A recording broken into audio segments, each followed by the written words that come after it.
Hello everyone and welcome to Unacademy. मेरा नाम है शिवांगी गौतम और आज हम एक बहुत इंपॉर्टेंट न्यूज़ डिस्कशन करने वाले हैं with respect to China simulating a lot of strikes on Taiwan. क्या है, किस रीजन की वजह से चीन इतना तनाव में है कि वो ताइवान पर हमले का अनुकरण कर रहा है, अलग अलग मिलिट्री एक्सरसाइजेस कर रहा है along the various islands of Taiwan. Also it is trying कि उसका नेवल फोर्सेस, उसका मिलिट्री फोर्सेस स्ट्रांग हो जाए। क्या यूएस और ताइवान की बढ़ती नजदीकियों का इससे कोई लेना देना है? क्या ये इंपॉर्टेंट पॉइंट ऑफ व्यूज है? किस वजह से चाइना इतना बौखला गया है कि इट इज मेकिंग और it is rather taking a stand in such a manner कि वो किसी न किसी तरीके से परेशान करने की कोशिश कर रहा है ताइवान को? और इन सब का असर हिंदुस्तान और ताइवान के रिलेशन पे क्या पड़ने वाला है? ये क्यों न्यूज में था, कहाँ से ये पूरा का पूरा एस्केलेशन स्टार्ट हुआ? आइए पहले तो क्लास में ये जानते हैं। चाइना का जो मिलिट्री स्टिमुलेशन स्ट्राइक हुआ है अगेंस्ट ताइवान, उस वजह से अ lot of tension have arisen. जहां पे अगर हम बात करें, ताइवान की डिफेंस मिनिस्ट्री ने ये चीज रिपोर्ट भी करी है कि बहुत सारे एयरफोर्स सॉर्टीज करे हैं चाइना ने।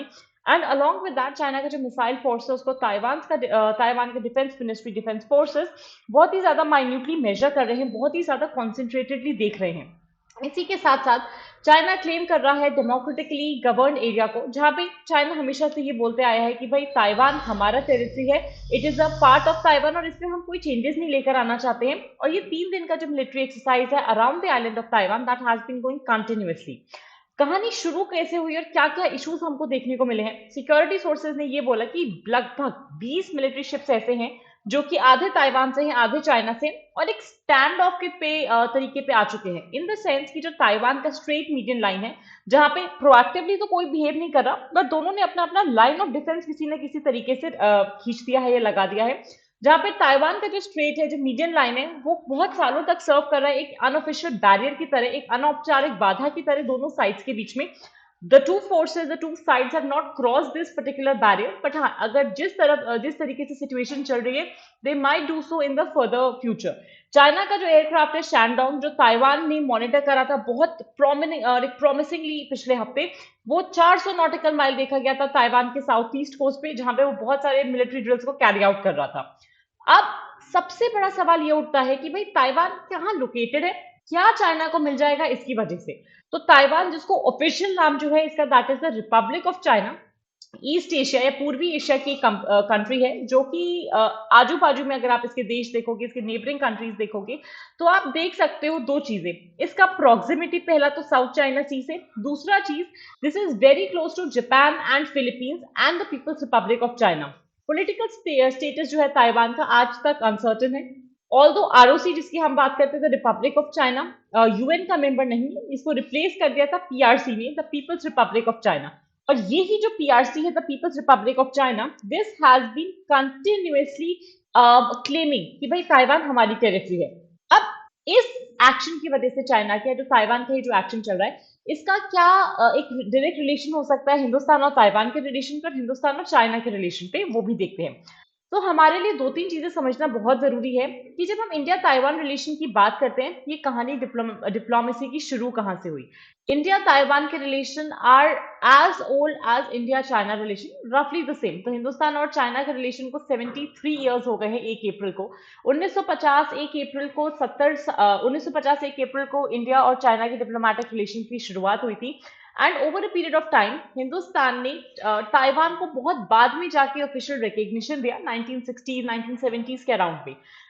हमारे लिए ताइवान क्यों इंपॉर्टेंट है? ऐसे कौन से एक्सपोर्ट्स हैं जो इंडिया से ताइवान को जाते हैं? That include copper, aluminium, naphtha, cereals, waste oil, organic chemicals, food residue. On the other hand, अगर हम उन गुड्स की बात करें जो ताइवान से हमारे देश में आते हैं, इसमें इंटीग्रेटेड सर्किट्स जो कि आपके मोबाइल फोन्स में यूज होते हैं, आपके कंप्यूटर्स में यूज होते हैं, जो आपकी even in the car batteries वगैरह यूज होते हैं वो, एंड अलॉन्ग विद दैट जो मशीनरी और बाकी के इलेक्ट्रॉनिक प्रोडक्ट्स हैं, इन सब के साथ साथ हिंदुस्तान और ताइवान के रिलेशन में सबसे बड़ी बाधा क्या है? क्यों इतने सालों से, ऑलमोस्ट लगभग 35-40 साल हो गए हैं, क्यों इन रिलेशंस को एक्सपैंड नहीं किया जा रहा है? सबसे बड़ा बैरियर आता है एक लिंग्विस्टिक और कल्चरल बैरियर। उनकी संस्कृति हमसे अलग है, भाषा काफी अलग है हमसे। इसी के साथ साथ चाइना की जो जिद है, चाइना की जो अकड़ है वन चाइना पॉलिसी की, जिसको हिंदुस्तान भी मेंटेन करे हुए है। समहाउ हिंदुस्तान ने आज तक ताइवान को चाइना का ही पार्ट माना है, उससे अलग नहीं माना है। लेकिन जिस तरीके से ताइवानीज जो मिनिस्टर्स हैं, डिप्लोमैट्स हैं, वो यूएस के साथ अपनी गतिविधियां बढ़ा रहे हैं, मिलना जुलना बढ़ा रहे हैं, दैट इज समथिंग जो चाइना को बिल्कुल भी मंजूर नहीं है। As a result of that ये कंटिन्यूसली इस पॉलिसी को फॉलो करते आ रहे हैं। अब चाइना, ऐसा नहीं है कि चाइना ने हमारी इज्जत नहीं रखी अगर हमने उनकी वन चाइना पॉलिसी मानी है। हम, अगर भारत ने चाइना की वन चाइना पॉलिसी को मेंटेन करा है, तो चाइना ने भी हमें बहुत रेसिप्रोकेट करा है टेरिटोरियल इंटेग्रिटी को लेकर with Kashmir and the north eastern area. But पिछले कुछ सालों से आप देख सकते हो कि कंटिन्यूसली चाइना अपने एरियाज को बढ़ाना चाहता है, अपनी ऑटोनॉमी को in the western sector and the eastern sector of India बढ़ाना चाह रहे हैं, स्पेशली हिमालयन एरियाज में। आप देखोगे रिसेंटली जो पैंगोंग सो लेक पे इश्यूज हुए थे, या जो across the Tamang area issues हुए थे, ये सब कुछ चाइना की देन है। In the context of this, अगर हम इंडिया चाइना के रिलेशंस के बारे में जानें और समझें, इंडिया चाइना के रिलेशन को हम दो तीन एंगल्स से देख सकते हैं। एक आता है पॉलिटिकल और डिप्लोमेटिक रिलेशनशिप, जहां पे जो कम्युनिस्ट पार्टी ऑफ चाइना है कई एक्सचेंजेस बनाती आई है भारतीय पार्टीज के साथ, इंटर पार्लियामेंट्री फ्रेंडशिप सेटअप हुई है, 50 से ज्यादा डायलॉग मैकेनिज्म्स है, अलग अलग इश्यूज पे होते हैं।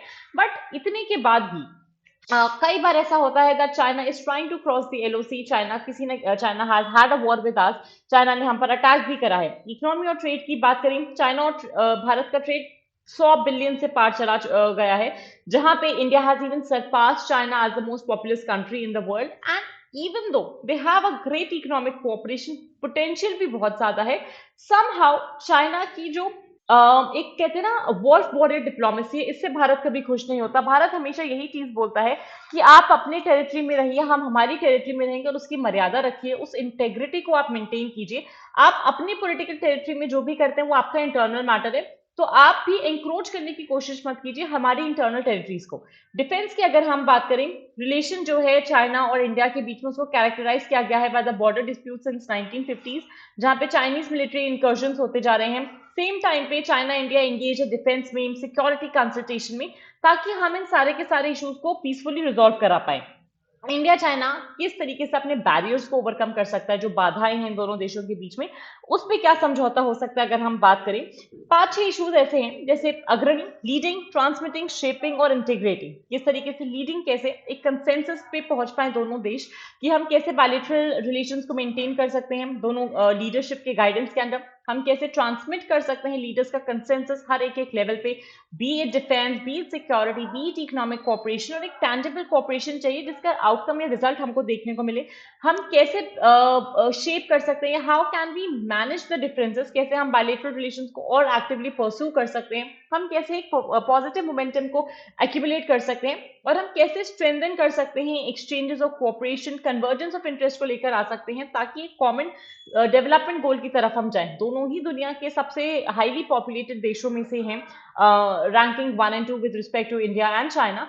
और अगर हम दोनों देश एक साथ थोड़ा एक रादर देन, अगर चाइना अपना अप्रोच थोड़ा चेंज कर दे, rather than considering itself as the world leader, if it starts behaving in a more humble manner, हो सकता है Taiwan, India and China might prove to be one of the biggest superpowers as a coordinated democracy, specifically in the Southeast Asian region. तो आज की तरफ से मेरे class में बस इतना ही। Stay tuned for more. Like this video, share it as much as you can, and do subscribe to Unacademy UPSC Unstoppable. Thank you so much and have a fantastic day, everyone.